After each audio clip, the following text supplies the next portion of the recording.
Athens, Greece. A city alive with commerce and culture. It is also a city of faith. Greek Orthodox faith, part of the great Eastern arm of Christianity.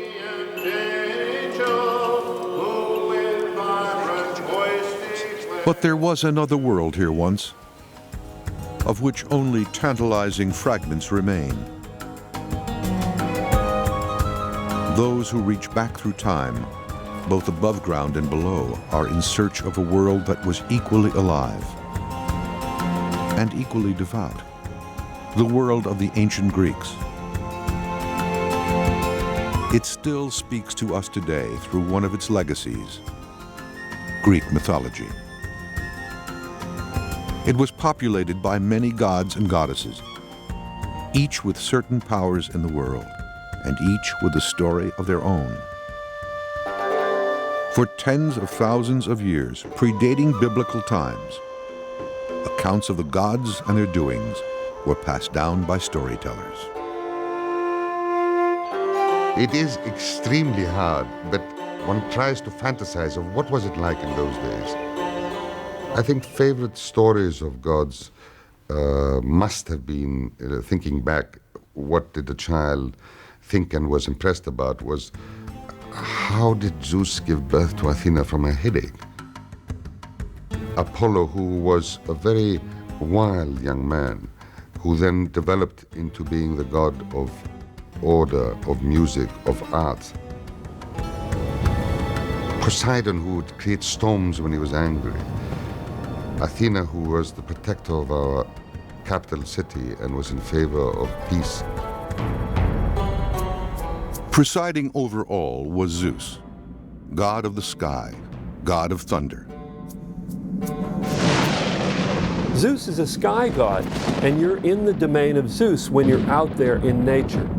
Zeus had some control over whether you had a good day or a bad day, and a good life or a bad life. He had two jars on the doorsill, and there was a jar of good and a jar of evil. And to each man, Zeus would pour out a portion of good and a portion of evil. There was Aphrodite and Artemis, two sides of the same coin. Aphrodite. And what is she the goddess of? She is the goddess of sexuality, female sexuality. She's a goddess of beauty. She's associated with lots of fertility issues. You have Artemis on the other side. Artemis, who is this chaste virgin. And Apollo, who, like all the gods and goddesses of ancient Greece, had more than one power. He is the organizer, the civilizer. He's the one who brings roads to places where there were never roads before. He's the one who heals, but he also can bring plague. And this is something that happens in the case of many Greek gods. If they can cause something, they can also stop it. He was a god, I heard it most brilliantly put, a god of distance. And therefore, he would deal with people not face to face and hand to hand. He was better at shooting his bow and killing people from a very far off distance. And therefore his loves perhaps are best kept at a distance too. These gods and goddesses evolved as the ancient Greeks sought to find meaning and perhaps faith in an often challenging world. Their stories were embellished and changed over time as different civilizations came into contact with ancient Greece. Greece has been inhabited since about 70,000 BCE, and there were invasions of people from the Middle East and from the north, and each invasion led to not another set of divinities, but further layers of divinity added to the existing divinities. So Greek gods are a real amalgam of multiple cultures of the Middle East mostly. The Greek gods were of such diversity that they are unlike any many of the other gods from around the Mediterranean because they incorporated elements of a lot of different peoples around them. And they don't clearly match a lot of the other peoples, say, in Celtic or Italian religions. These stories were passed down through oral tradition, but sometime around 750 BC, they were collected, organized, and written down. Although scholars debate whether one author or many authors were involved in this effort, the popular belief is that there was just one, Homer. As far as we know, the real crystallization of Greek mythology was around the time of Homer, 750 BC. And with Homer, we find the creation of Greek mythology and the creation of the gods. Homer gave the Greeks their gods. Homer was effectively the closest thing the Greeks had to a Bible. In the beginning, Homer tells us, there was Okeanos, a spirit in the form of a great circular, endless river, flowing eternally back upon itself. There was another presence too, Tethys, sometimes called the first mother. When they finally mated, they began the line of descent which eventually produced the gods and goddesses of the ancient Greeks.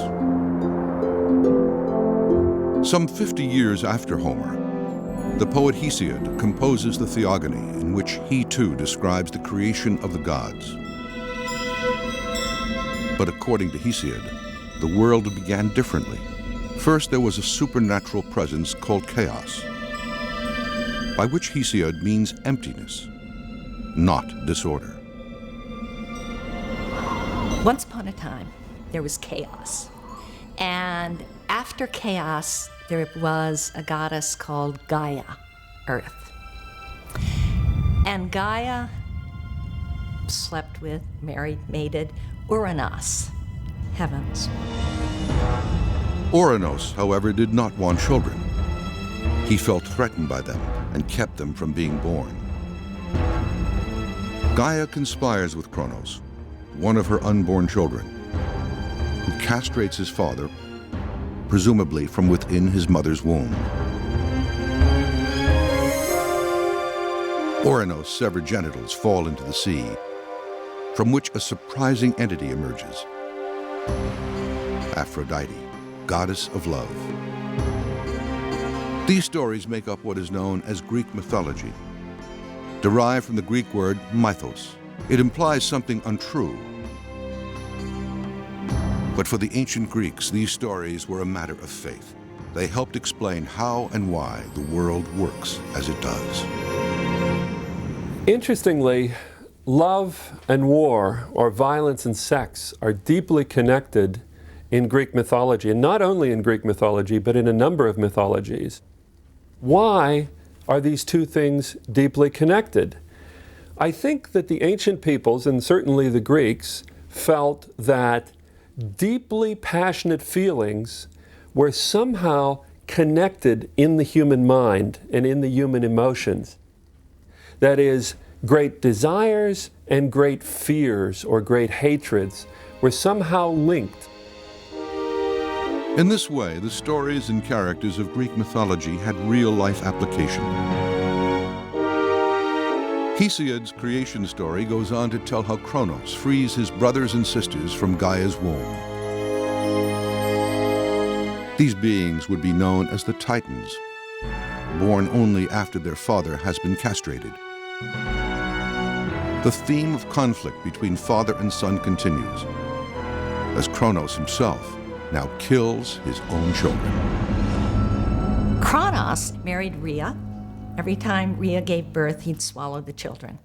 Rhea desperately wanted to have some children, and so she took one baby, Zeus, when he was born, and wrapped him up and hid him in a cave in Crete to be raised, and gave Kronos a stone wrapped up in swaddling clothes that he swallowed so that he thought he was swallowing the baby.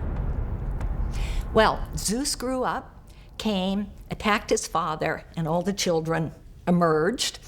And those were the beginnings of the Olympian gods. Zeus retrieves the rock with which his mother deceived his father. It can be seen even now at the sacred shrine of Delphi. There's always a kind of inherent conflict and tension between fathers and sons. Greece has been, really until this century, a subsistence economy. And so if you have a small farm, the father's in charge of that. The son, even the first son, is not going to get any kind of rights until the father moves on, retires or dies. What is the concern there? There's a real concern, obviously, about issues of succession and power. After Zeus rescues his brothers and sisters from their father, they seize Mount Olympus. From this stronghold, they battle for control of the world against their father, aunts, and uncles, all of whom are Titans. Finally, the gods and goddesses of Olympus prevail. They acknowledge Zeus, who is also god of the sky, as their king. But human beings have yet to appear on the scene. When we return, the disturbing and provocative arrival of humanity in the world.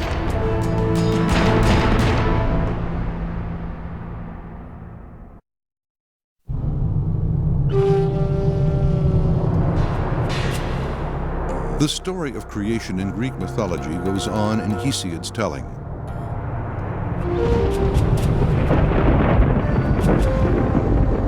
Generations of gods continue to struggle with one another, all before humanity's arrival in the cosmos.